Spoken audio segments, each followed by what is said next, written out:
Il faudra choisir. Il n'y aura pas assez de place pour tout le monde. Et puis, si on en est là, c'est de votre faute. Pas assez discipliné. Pas assez responsable. Avez-vous pensé à vos parents? Et vous, les jeunes? Avez-vous pensé à vos grands-parents? Comment en est-on arrivé là? Dans un monde où une personne normale est celle qui dénonce son voisin et en demande encore plus. Encore plus de restrictions. Encore moins de liberté. Pourquoi au final? Ah oui, sauver sa peau. Et celle de son voisin qu'on adore mais qu'on dénonce au moindre faux pas civique. Vous vous demandez sûrement comment ça se fait que ceux qui étaient vos amis il y a peu, ces personnes avec qui vous partagiez les mêmes valeurs, puissent maintenant avoir perdu tout contrôle de leurs raisons. Vous leur expliquez les chiffres, leur apportez des études, des faits. Mais les yeux restent vides, rien ne se passe. Et vous vous dites, c'est pas possible, ils dorment. En réalité, vous n'avez pas si tort que ça. En réalité, le monde est sous hypnose. Avez-vous déjà entendu parler de l'ingénierie sociale?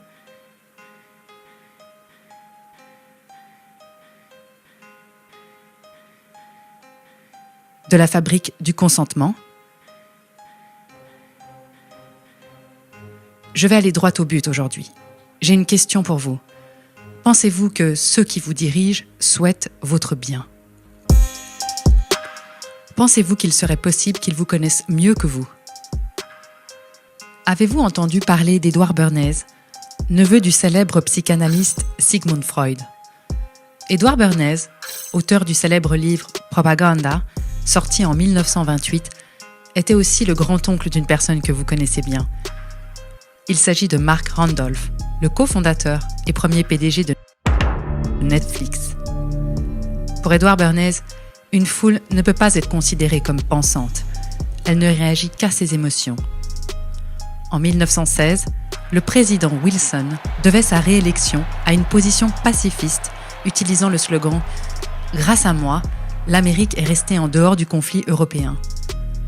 En 1917, durant la Première Guerre mondiale, Bernays fait partie du Committee on Public Information, ou commission Creel, créée par le président Wilson pour mettre sur pied un arsenal mental, une machinerie destinée à retourner l'opinion publique américaine et à la préparer à l'entrée en guerre, faisant de la propagande durant la Première Guerre mondiale les prémices d'une science, l'ingénierie sociale.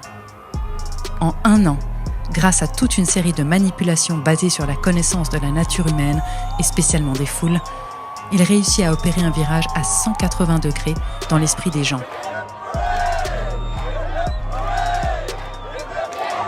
Le peuple demande maintenant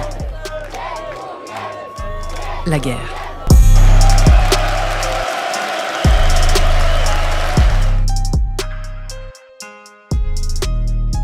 Si tu ne connais pas ton cerveau, quelqu'un le fera pour toi. Et comme le disait l'ancien président français Nicolas Sarkozy, ce n'est pas la réalité qui compte, mais la perception de la réalité. Alors, comment changer votre perception? Comment vous faire demander ce que vous n'auriez jamais demandé il y a encore un an? Voici ma réponse en 10 étapes. Premièrement, la distraction. Quoi de mieux qu'un peuple distrait? Vous aimez la télévision? Les séries? Les émissions? Finalement, on ne sait pas vraiment pourquoi, mais on ne décroche plus. Des heures passées à ingurgiter sans résistance. Pourquoi? Parce que quand vous êtes en mode distraction, vous êtes en état d'hypnose et votre esprit critique s'est envolé. Finalement, quoi de mieux qu'un peuple distrait? Ça laisse la place pour préparer le terrain quand l'heure sera venue.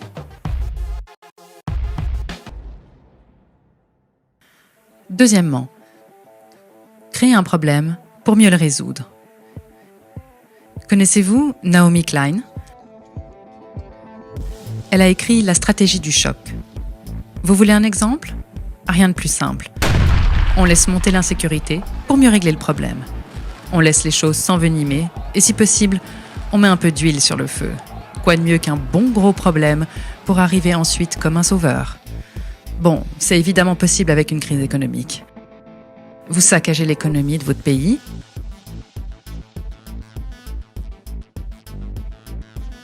et arrivez pour résoudre les problèmes plus tard.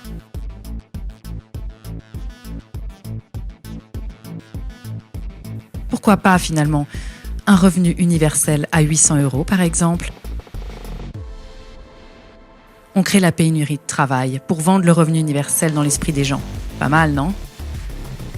Ce que vous devez savoir sur l'être humain, c'est qu'il a 4 grands fantasmes fondamentaux archétypaux. Premièrement, l'intérêt matériel immédiat. Deuxièmement, la peur. Il a fortement besoin de sécurité et de normes. Troisièmement, l'érotisation. Quatrièmement, l'agressivité. Surtout, nous noterons la peur et l'érotisation. D'ailleurs, à ce propos, savez-vous ce qu'est le tititainment? Ce mot est un mot valise utilisé par le démocrate Brzezinski, membre de la commission trilatérale et ex-conseiller du président des États-Unis, Jimmy Carter, pendant la conclusion du premier State of the World Forum qui s'est tenu en 1995 à San Francisco. L'objectif de la rencontre était de déterminer l'état du monde, de suggérer des objectifs désirables, proposer des principes d'activité pour les atteindre et d'établir des politiques globales pour obtenir leur mise en œuvre. Les 500 hommes politiques, leaders économiques et scientifiques de premier plan réunis, parmi lesquels Mikhail Gorbatchev, George Bush père, Margaret Thatcher, Bill Gates, Ted Turner, sont arrivés à la conclusion que, dans le siècle à venir, 2/10 de la population active suffirait à maintenir l'activité de l'économie mondiale. Le problème se poserait alors sur la manière de gouverner 80% de la population restante, superflue dans la logique libérale, ne disposant pas de travail ni d'occasion d'aucun type, ce qui nourrira une frustration croissante. C'est ici qu'est entré en jeu le concept proposé par Brzezinski, qui a proposé le tititainment, un mélange d'aliments physiques et psychologiques qui endormirait les masses et contrôlerait leur frustration et leurs protestations prévisibles. Le même Brzezinski explique l'origine du terme tititainment, comme une combinaison des mots anglais tit, qui veut dire sain, et entertainment, ou divertissement. Finalement, on vous a donné à téter, tranquillement assis sur votre canapé, et pendant qu'on vous endormait, on a préparé ce qui est en train d'arriver. Au final, on trouve un moyen idéal pour inhiber la critique politique. Et voici comment arrive l'omniprésence de divertissements abrutissants et la satisfaction suffisante des besoins primaires humains. Troisième point, la dégradation progressive, ou comme on peut l'appeler, le fascisme progressiste en dilution homéopathique 5CH. On y va par étapes, graduellement.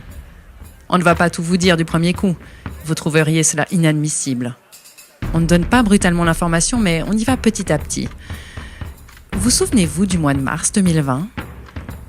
Vous pensez que vous auriez réagi comment si on vous avait annoncé un confinement de 2 mois, puis le port du masque dans la rue, le couvre-feu, l'interdiction de boire un bon verre de vin avec vos amis sur une terrasse ? Ils savaient bien que ça ne passerait pas. Et ils avaient raison. Il faut y aller progressivement. Pourquoi ? Parce que le peuple oublie. Quatrième point. La stratégie du différé. On verra après. On s'occupe de la pandémie, on verra plus tard pour l'économie. Et là, je vous vois sourire. Oui, vous avez raison, le plus tard n'arrivera jamais. Pourquoi ? Parce que vous serez tous bien endormis sous la couverture devant le prochain divertissement abrutissant, et d'ici là, ils savent que vous aurez oublié. Une fois de plus.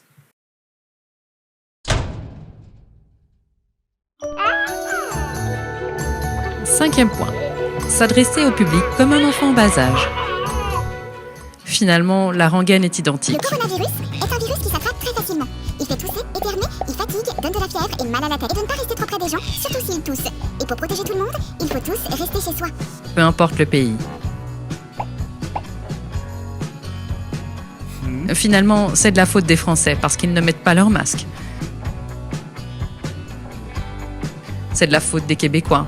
Non mais honnêtement, vous devriez avoir honte de ce que vous... Ils ne sont pas dociles et plutôt inciviques, non? Ou alors, c'est de la faute des Belges. Ils sont si égoïstes. En fait, vous avez mal agi. Alors maintenant, vous êtes punis. En fait, le monde entier est responsable, sauf, bien sûr, nos politiciens.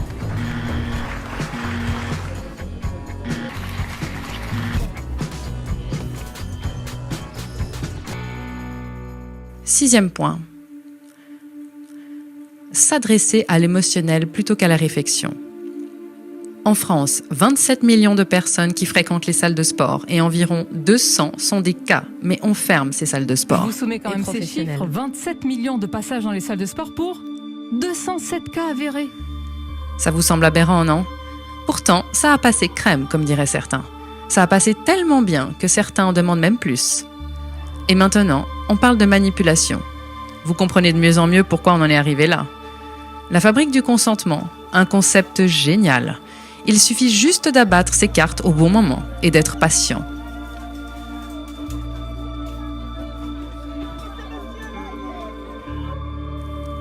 La peur première est la peur de mourir. On a tous des traumatismes en nous d'abus de pouvoir. Pensez à votre éducation, à vos moments d'injustice quand vous étiez punis. Qui n'a jamais été puni étant enfant? Il y en a parmi nous qui ont été privés de dessert, d'autres qui s'en sont moins bien sortis, avec des punitions vraiment plus violentes. Alors, on grandit physiquement, ça c'est sûr. Mais qu'en est-il de l'intérieur? Alors, quand on appuie sur les vieux traumatismes, on ajoute le sentiment de désobéissance et de punition. On devient docile. Tu ne t'es pas lavé les mains, tu n'auras pas de dessert. Tu as mal fait tes devoirs, tu es puni. Maintenant, on a grandi. Alors on nous dit qu'on met mal notre masque, qu'on est un égoïste et qu'on va se faire punir par une amende, sans compter les regards foudroyants des autres qui ont la même blessure que nous. Finalement, quand on y réfléchit, on brade notre liberté pour 135 €. Septième point. Encourager le peuple à se maintenir dans la bêtise et l'ignorance. En se spécialisant, on ne relie pas les choses les unes aux autres. Chacun est devenu excellent dans son domaine, mais n'a pas d'analyse pluridisciplinaire générale. À force de connaître tout sur rien, on finit par connaître rien sur tout. Plutôt pratique, non? Demandez à un ami ce qu'il pense de sa vie actuelle. Il vous répondra sûrement « Je ne sais pas, je ne suis pas médecin ». Alors, on éteint petit à petit l'esprit critique. Le besoin de donner du sens et d'oser questionner et remettre en perspective.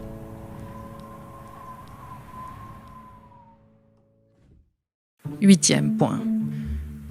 Se complaire dans la médiocrité. On a besoin d'une appartenance sociale. Pour comprendre la notion de norme, il faut comprendre qu'on a besoin d'appartenir à un groupe. Avez-vous entendu parler de la pyramide de Maslow?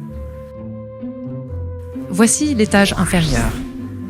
Un individu, pour survivre, a besoin de boire, de manger et de dormir.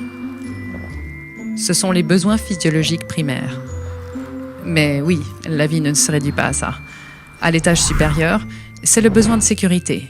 Votre maison, par exemple. Votre toit, sur la tête. Ensuite, le besoin d'appartenance à un groupe. Le besoin d'avoir une estime de soi. Et pour finir, le besoin de réalisation de soi. En d'autres mots, votre étage supérieur, c'est votre besoin de sécurité, votre besoin d'appartenance à un groupe.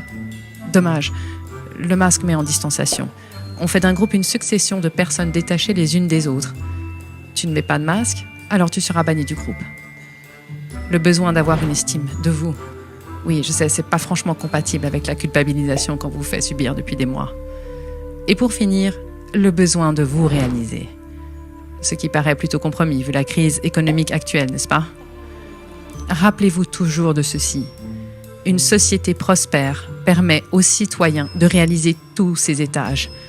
une société prospère vous permet à vous de réaliser tous ces étages. 9e point. Remplacer la colère par la culpabilité. Oui, c'est pas pratique un peuple en colère. Ça casse tout, ça se révolte, et avec un peu de malchance, ça finit par convaincre les endormis. Alors, on a trouvé une solution miracle.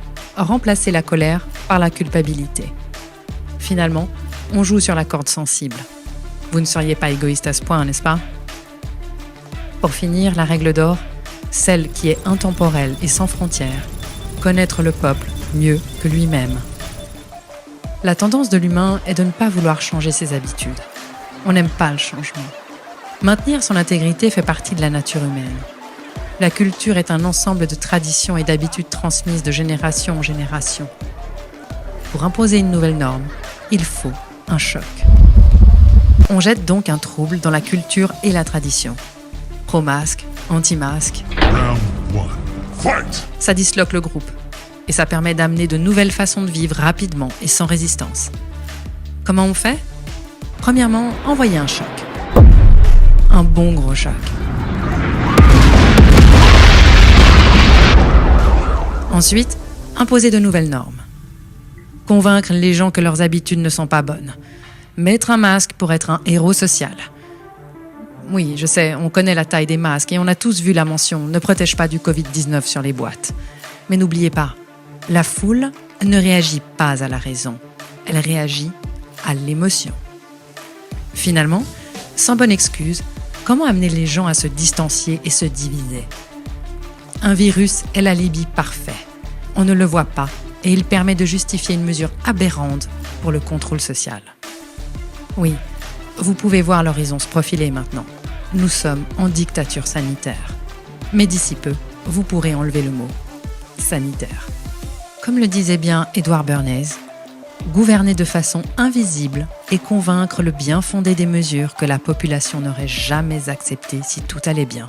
On crée un problème pour le résoudre en y amenant la solution qui nous arrange. Alors, souvenez-vous toujours de cela. La réalité ne compte pas. Ce qui compte, c'est la perception de la réalité.